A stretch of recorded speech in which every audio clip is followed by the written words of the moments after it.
So I was actually on Twitter today, which by the way, if you guys don't follow me on Twitter, you know what to do. I was on Twitter and I tweeted out this. The Apple Watch is 5 years old today. It changed my life and I am forever grateful. Thank you. That's the tweet that I sent out today. And I actually tagged Tim Cook, Apple CEO. And guess who liked? Guess who liked the tweet? Yes, Tim Cook actually liked my tweet. This was my reaction. Party! Tim Cook! Oh gosh.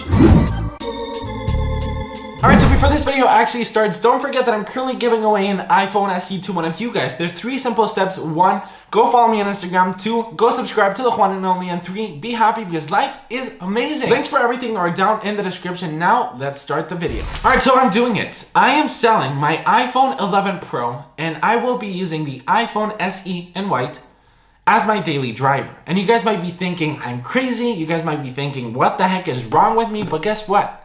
I'm actually doing it for you. The tech community can sometimes be really, really toxic. YouTubers, content creators, bloggers, everybody, when a new phone comes out, when the new iPhone 11 Pro comes out, when the new One Plus comes out, when the new Pixel comes out, when the new Samsung comes out, everybody makes you think that you need this phone. Apple makes you feel like you need this phone. Apple makes you think that you need a $1,000 phone. And guess what? Money is really, really hard to win today-a-days. And spending so much money with a phone, I've done it before. I find it awesome, but I don't find it necessary. And the iPhone SE has everything that is necessary about an iPhone. It's still an iPhone. It's still iOS with such an amazing chipset, such amazing features that I'll talk in just a second.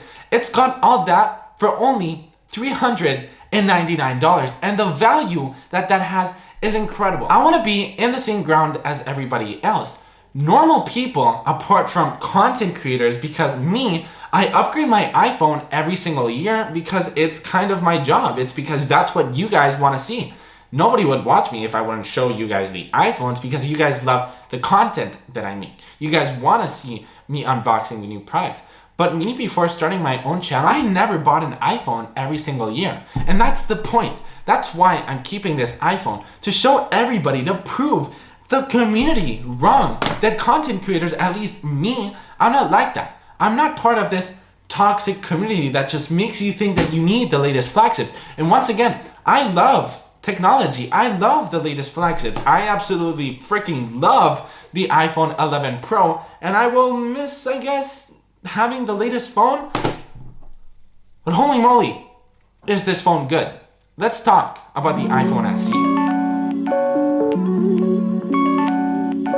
So the iPhone SE is $399 and you get a really good iPhone with iMessage, with AirDrop, with Apple Music, and with the entire Apple ecosystem with a really, really good chipset with really good performance. You also get a free year of Apple TV Plus, and let me tell you, I am freaking addicted to these Apple TV Plus shows. I've currently watched the morning show, The Servant, which is, oh my gosh, The Servant was so good. And I'm currently watching Dickinson, which is also phenomenal. What should I watch next? Have you guys watched Apple TV Plus? Let me know in the comments down below what shows are your favorite on Apple TV Plus. So as I was saying, the iPhone SE, great performance. It's actually got the A13 Bionic, which is the exact same chipset as the iPhone 11 Pro.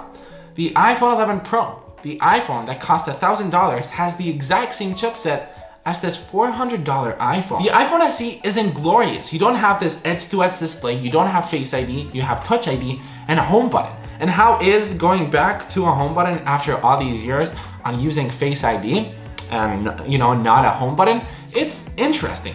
I've actually kind of like it and miss it. Of course, in my opinion, do I like a home button or no home button at all? I guess I go for no home button, but once again, $399. This phone is incredible. Face ID isn't perfect either, and especially nowadays where we freaking have to wear masks all day. The iPhone SE has a 4.7-inch Retina display. How is it going back to a really small form factor? Well, you guys know that I was actually a huge fan of the original iPhone SE. I love having a small form factor phone. It's just super comfortable for me to use. So if you guys like small phones, this is the iPhone SE that you should buy. This is the iPhone you should buy because it is so powerful. The cameras are also amazing because the camera on the iPhone SE can actually shoot portrait mode with one single camera.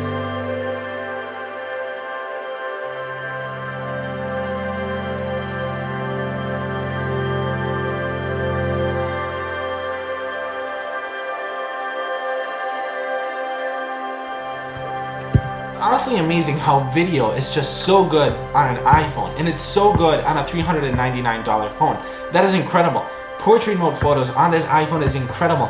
Everything about this camera is incredible except low light. Low light, it's kind of meh. The iPhone SE has wireless charging as well, IP67 rating, and a bunch of content creators will tell you, yeah, it's good for people who don't really like tech and for people who, who don't want the latest flagships.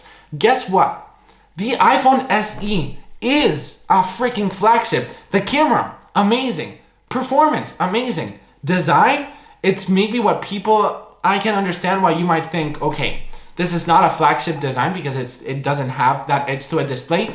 But this, for me, is a flagship. Comment down below, why don't you agree with me? But this is definitely a flagship for me for how powerful it is.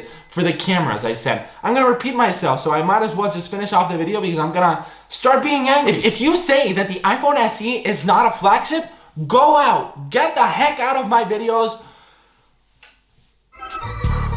That's life. That's life. That's what all the people say.